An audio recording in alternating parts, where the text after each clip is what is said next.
नरक चतुर्दशी यानी कि रूप चौदस की कथा।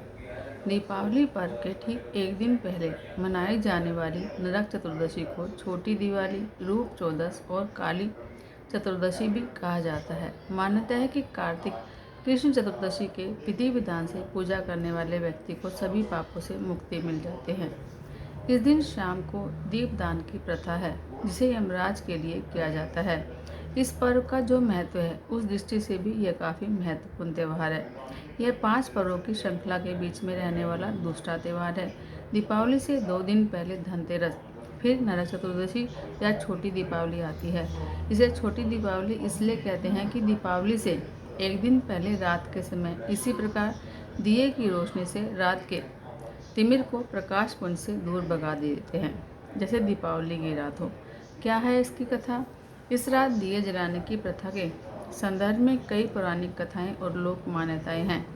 एक कथा के अनुसार आज के दिन ही भगवान श्री कृष्ण ने अत्याचारी और दुराचारी दुर्दांत असुर नरकासुर का वध किया था और 16,100 कन्याओं को नरकासुर के बंदी गृह से मुक्त करा के उन्हें सम्मान प्रदान किया था। इस उपलक्ष्य में दियों की बारात सजाई जाती है। इस दिन के व्रत और पूजा के संदर्भ में एक दूसरी कथा यह है कि रंतिदेव नामक एक पुण्यात्मा और धर्मात्मा राजा थे। उन्होंने अनजाने में भी कोई पाप नहीं किया था, लेकिन जब मृत्यु का समय आया तो उनके सामने यमदूत आकर खड़े हो गए।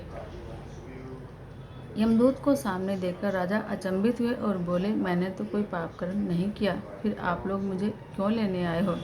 क्योंकि आपके यहाँ आने का मतलब है कि मुझे नरक में जाना होगा। आप मुझ पर कृपा करें और बताएं कि मेरे किस अपराध से मुझे नरक जाना पड़ रहा है।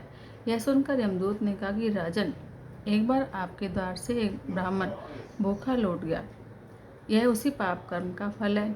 इसके बाद राजा ने यमदूत से 1 वर्ष का समय मांगा।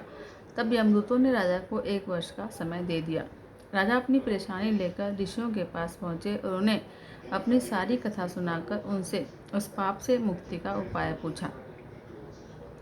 तब ऋषि ने उन्हें बताया कि कार्तिक मास की कृष्ण पक्ष की चतुर्दशी का व्रत करें और ब्राह्मणों को भोजन करवाकर उनके प्रति हुए अपने अपराधों के लिए क्षमा याचना करें। राजा ने वैसा ही किया जैसा ऋषियों ने उन्हें बताया। इस प्रकार राजा पाप से मुक्त हुए और उन्हें विष्णु लोक में स्थान प्राप्त हुआ। उस दिन से पाप और नरक से मुक्ति के लिए भूलोक में कार्तिक चतुर्दशी के दिन का व्रत प्रचलित है। जय श्री कृष्णा। राधे राधे।